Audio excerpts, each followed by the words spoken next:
Hello students, I am here with our next topic of course Agro 235, that is rainfed agriculture and watershed management.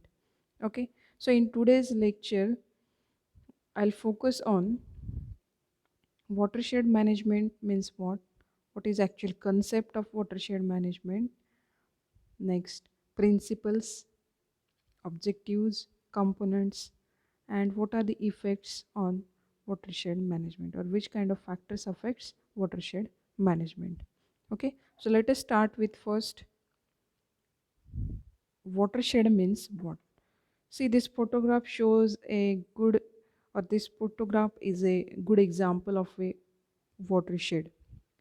See, if we think about watershed is a geohydrological unit draining at a common point by a system of streams. Or here we can say all lands everywhere are parts of some watershed, and essentially a watershed is a land area that captures rainfall. Here you can see that captures rainfall and conveys the overland flows. Here you can see in purple arrow. Okay, so it conveys the overland flows and runoff to an outlet. Here you can see these all are outlets.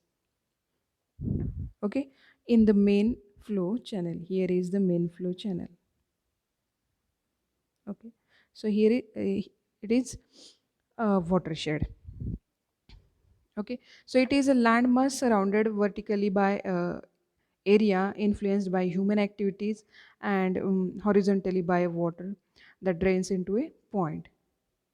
See, watershed is natural unit refers to the interaction of rainwater with the land mass, and typically is a uh, comprises of all arable and non-arable lands. Okay, here you can see actual definition of this watershed. See, watershed is a unit of catchment area from which runoff water get collected.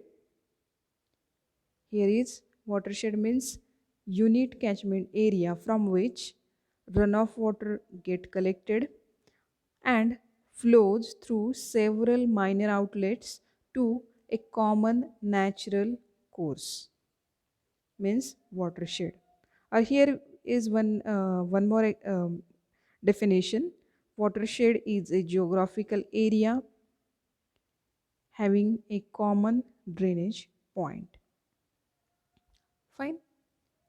Here you can see in this photograph watershed delineations. Delineations means are the boundaries. So here you can see particular area, and here are the outlets from which this rainwater and runoff water may get collected, and here is the common point where you can see this water is collected. Okay, here you can see again in this photograph major drainage lines in watershed. Here is the drainage area, and here is the common outlet point of that particular watershed area.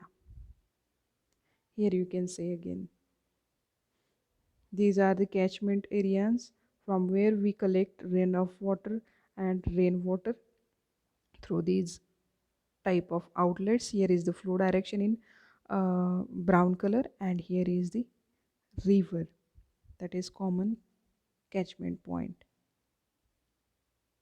Same here again. See, what is concept of this watershed? If we think about watershed, it includes conservation, management, and budgeting of rainwater. Budgeting means here we can say uh, utilization, again we can say utilization of rainwater in that particular rain-fed area, or any arid or non-arid uh, area. And this kind of conservation management and budgeting of rainwater is carried out by using various technologies of soil and water conservation. When we use these technologies in combination, and when we apply these kind of technologies, soil water conservation technologies in combination, then it is possible to conserve, manage, and budget rainwater. Okay. This watershed is also helpful for people and their environment. As we know, these are interdependent.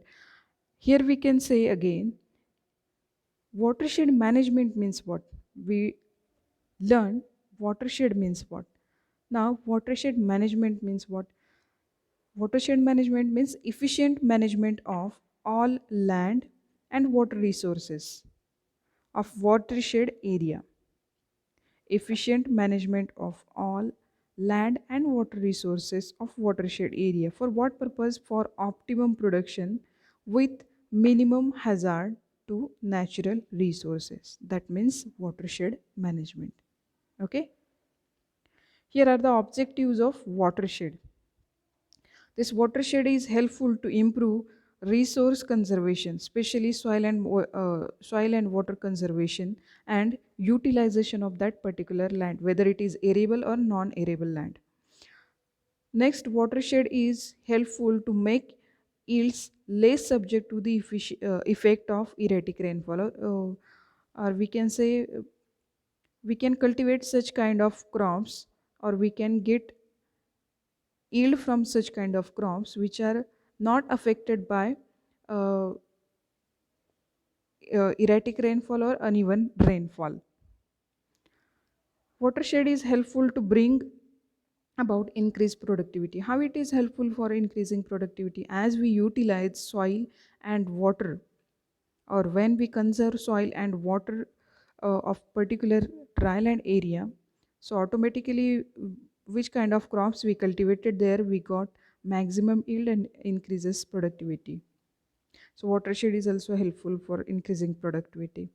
See, this watershed is helpful for additional employment. It provides, or it creates an opportunity for additional employment for small farmers and marginal farmers or agricultural laborers. Let's move to next part. What are the types of watershed? Okay, so these watersheds are classified depending upon the size, or here we can say depending upon the area of collection. Okay.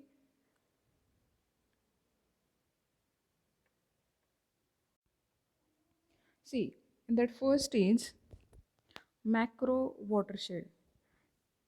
If that area covers, or that watershed covers area up to,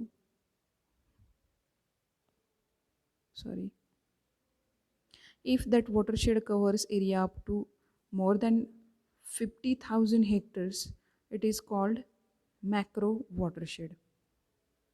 Next, next is sub watershed. It covers 10,000 to 5,000, 50,000 hectares area.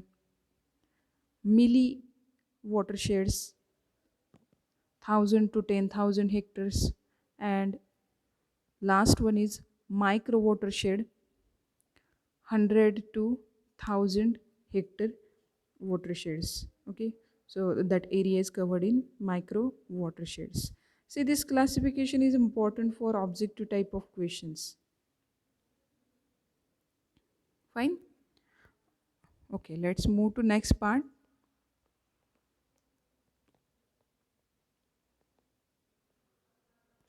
Watershed management. See, we learn watershed means what are the objectives of watershed, different types of watershed we learn here. Remaining part, that is watershed actual watershed management means what? I'll cover this part in next session. Okay, thank you.